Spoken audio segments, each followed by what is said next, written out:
एक समय अश्वमेध यज्ञ के पश्चात परीक्षित सरस्वती मैया के तट पर खड़े थे। तब परीक्षित ने देखा कि एक काला पुरुष जो दिखने में भयंकर है, गाय को लात मार रहा है और बैल को डंडे से पीट रहा है। जब परीक्षित ने यह देखा, तत्र गोमिथुनम राजा हन्यमानम अनाथवत दंडहस्तम च व्रसलम दद्रसे नृपलांचनम। जब ये देखा कि एक काला पुरुष एक गाय और एक बैल को डंडे से मार रहा है, पीट रहा है, ऐसे मार रहा है जैसे उन गाय बैल का कोई स्वामी ना हो, वे अनाथ हो, तो परीक्षित को अंदर से लग रहा है, यस्य राष्ट्रे प्रजा सर्वास् त्रस्यन्ते साध्य साधु भी तस्य मत्तस्य नश्यन्ति कीर्ति आयु भगोगति। जिस राजा के राज्य की प्राणों से प्रिय प्रजा दुखी हो, उस राजा की कीर्ति, उस राजा की आयु, उस राजा की गति समाप्त हो जाती है और उस राजा को नरक की घोर यातनाएं भोगना पड़ती। परीक्षित ने तुरंत तलवार निकाली और उस काले पुरुष से पूछते हैं, बता तू कौन है और मेरे राज्य की प्रजा को तू कष्ट क्यों दे रहा है। उस काले पुरुष ने कहा कि महाराज, मेरा नाम कलयुग है। जब भगवान कृष्ण इस पृथ्वी पर थे तो उन्होंने रहने के लिए मुझे कोई स्थान नहीं दिया, और आज आप इस पृथ्वी के क्षत्र सम्राट हैं तो आपने भी मुझे रहने के लिए कोई स्थान नहीं दिया, इसलिए मैं आपकी प्रजा को प्रताड़ित कर रहा हूं। परीक्षित ने सोचा बात तो बिल्कुल सही है, इसलिए कलयुग को रहने के लिए 4 स्थान दिए। ध्यान से सुनिएगा, इन 4 स्थानों में कलयुग रहता है। द्यूतम पानम स्त्रियः सूना यत्राश्च धर्म चतुर्विधा पुनश्च याच मानायो जात रूप मदा प्रभु। इन 4 स्थानों में कलयुग। द्यूतम, द्यूत मतलब जुआ, जहां जुआ होता है, जहां द्यूत क्रीड़ा होती है, वहां कलयुग रहता है। पानम, जहां लोग नशा करते हैं, शराब पीते हैं, मदिरा पान करते हैं, वहां कलयुग रहता है। स्त्रिया, यहां स्त्री का मतलब एक गलत आचरण वाली स्त्री, मतलब वैश्या से है। जहां वैश्या है या वैश्यावृत्ति है वहां कलयुग है। सूना, जहां हिंसा है, जहां हत्याएं होती हैं वहां कलयुग है। परीक्षित ने कहा, जुए में रहोगे, शराब में रहोगे, वैश्यावृत्ति में रहोगे और हिंसा में रहोगे। परीक्षित ने जब स्थान दिए, कलयुग ने कहा ठीक है, पर कलयुग कहता है महाराज एक तो कोई अच्छा स्थान दे दो, क्योंकि ये 4 स्थान बड़े अपवित्र हैं, बुरे हैं। जब परीक्षित ने फिर से उसकी बात सुनी तो लगा बिल्कुल सही कह रहा है। पुनश्च याचमानायो जात रूप मदात् प्रभु। फिर से निवेदन करने पर परीक्षित ने कलयुग को स्वर्ण में स्थान दिया। किसमें दिया? स्वर्ण में। अब बताओ, माताओं को तो स्वर्ण बहुत पसंद है। माताएं चाहे तो हर हफ्ते सोने का कोई गहना बनवाए, कान में पहनती हैं, नाक में पहनती हैं, गले में पहनती हैं, हाथों में पहनती हैं। तो क्या कलयुग ही कलयुग है? स्वर्ण की उत्पत्ति भगवान कृष्ण से हुई है, लेकिन जो स्वर्ण गलत तरीके से कमाया जाए, किसी का छीन लिया जाए, किसी का हड़प लिया जाए, किसी का चुरा लिया जाए, किसी का जबरन ले लिया जाए, बलात् ले लिया जाए, ऐसे स्वर्ण में कलयुग का वास होता है।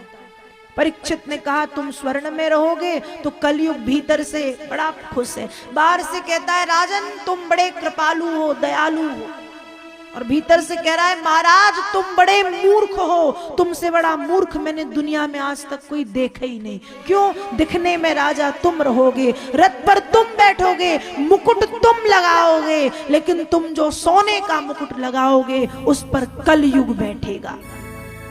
और परीक्षित महल में आए, आज सोच रहे हैं कि जरा देखें तो हमारे पूर्वज क्या छोड़ के गए हैं।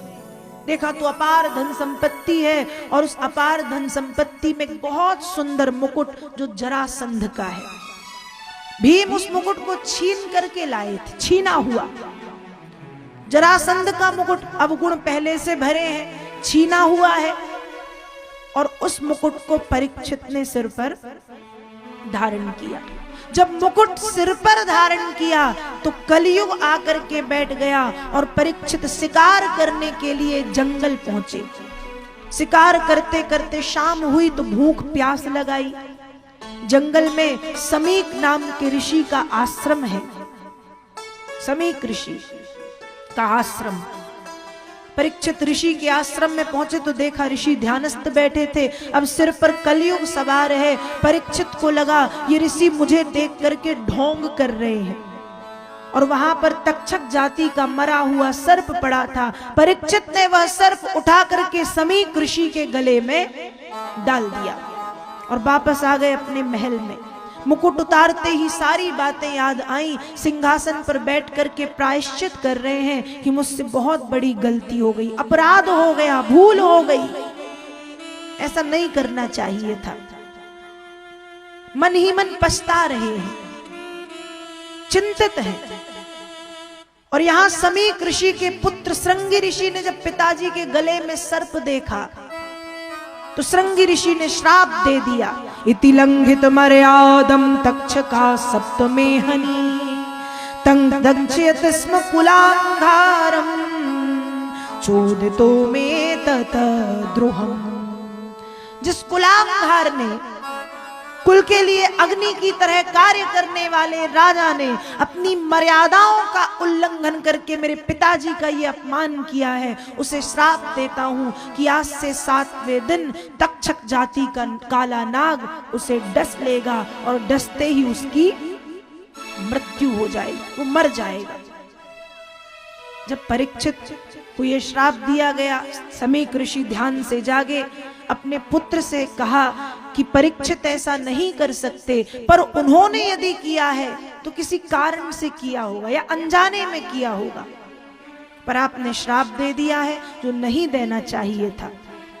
समीक ऋषि के पुत्र श्रृंगी ऋषि के द्वारा श्राप दिया गया।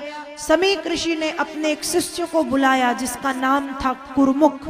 कुरमुख नाम के शिष्य को परीक्षित के पास भेजा कि तुम परीक्षित के पास जाओ और जाकर के कहो कि आपको श्राप मिल गया है, आप अपने कल्याण का मार्ग निकालें, ढूंढें। शिष्य ने गुरुजी की आज्ञा मानी, परीक्षित को जानकारी दी आपको श्राप मिल गया है। श्राप के विषय में सुनते ही तत्क्षण परीक्षित ने राज चिन्ह और राज वेशभूषा का त्याग किया। अपने पुत्र जन्मेजय को राज्यपाट सौंप करके सम्राट कर्मयोगी परीक्षित पतित पावनी मां गंगा के पावन तट पर चले आए।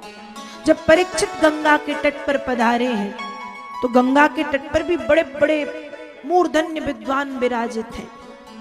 किसी ने कहा राजन जप करो, किसी ने कहा यज्ञ करो, किसी ने कहा योग करो, किसी ने कहा तपस्या करो, किसी ने कहा स्वाध्याय करो। लेकिन परीक्षित को किसी के प्रति श्रद्धा उत्पन्न नहीं हो रही और किसी की बात परीक्षित को शांति नहीं दे रही। तब वहां पर अचानक परीक्षित देखते हैं तम द्वयष्ट वर्षम सुकुमार पादम। परीक्षित ने देखा कि वहां पर परम अवधूत परम सुंदर 16 वर्षीय श्री सुखदेव जी महाराज का आगमन हुआ। और जब सुखदेव जी महाराज का आगमन हुआ तो वेद व्यास जी ने सुखदेव जी महाराज की उम्र बताई है तम द्वयष्ट वर्षम।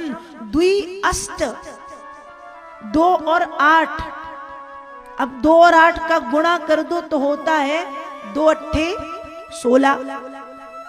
2 और 8 को यदि जोड़ दो तो होता है 2 और 8 10, और यदि लिख दो पहले 8 फिर 2 तो होता है 82। तो सुखदेव जी की उम्र कितनी थी? 16 वर्ष थी, 10 वर्ष थी या 82 वर्ष थी? तो संतों के मुख से मैंने सुना है कि सुखदेव जी की जो शरीर की उम्र है वो 16 वर्ष है। 16 वर्ष की सुंदर किशोर अवस्था, परम सुंदर।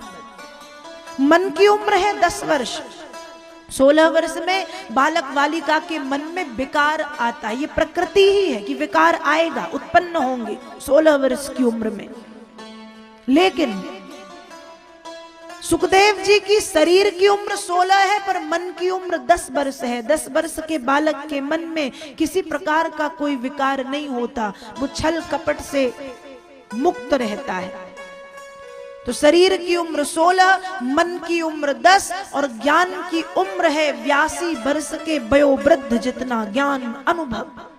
इसलिए वेद व्यास जी लिखते हैं तम दुयष्ट वर्षम सुकुमार पादम, एक परम सुंदर, परम तेजस्वी, परम हंस, देखने में जो बहुत सुकुमार है, बड़े कोमल से हैं। श्री सुखदेव जी महाराज का वहां पर आगमन हुआ, जिनकी चौड़ी छाती है, जिनके कंधे सिंह के समान उठे हुए हैं और जिनके नेत्रों में एक चमक है, एक दिव्यता है, जिनके कपोलों पर लालिमा है, जिनके अधरों में लाली है और जिनका कंठ शंख की तरह सुंदर है। ऐसे सुखदेव जी महाराज वहां पर पधारे और जैसे ही सुखदेव जी महाराज आए, सुखदेव जी के आते ही परीक्षित ने सुखदेव जी के चरण कमलों को पकड़ लिया और जैसे ही परीक्षित ने चरण कमल पकड़े, सुखदेव जी बिना पूछे बिना कहे सब कुछ समझ गए और परीक्षित से बोले कि हे राजन परीक्षित,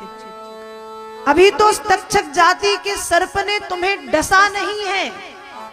यदि वह सर्प तुम्हें डस चुका होता, उसके डसने के कारण तुम्हारी आंखें नीली पड़ गई होती, तुम्हारे होंठ नीले पड़ गए होते और रक्त के साथ विष भी बहने लगता शरीर में, और ऐसी स्थिति में तुम मेरे पास आते और कहते कि मेरा कल्याण करो, तब भी मैं तुम्हें कृष्ण चरित्र सुनाता और तुम्हारा कल्याण करता। चिंता क्यों करते हो परीक्षित, तुम्हारे पास 7 दिन हैं, तुम मुझे 7 दिन दो, मैं तुम्हें नवजीवन प्रदान करूंगा, मैं तुम्हें भगवान कृष्ण का पावन चरित्र सुनाऊंगा।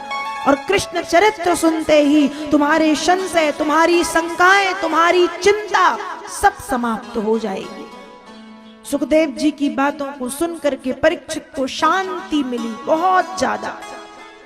उस समय मां गंगा के दक्षिण तट पर उत्तर दिशा तरफ मुख करके कुशा की आसन पर सुखदेव जी महाराज के चरण कमलों के बिल्कुल समीप में हाथ जोड़ करके परीक्षित विराजमान हुए और फिर सुखदेव जी महाराज ने सम्राट कर्मयोगी परीक्षित को श्रीमद् भागवत की पावन कथा सुनाना प्रारंभ किया है। यहाँ से वह कथा प्रारंभ होती है जो कथा सुखदेव जी ने परीक्षित को सुनाई है।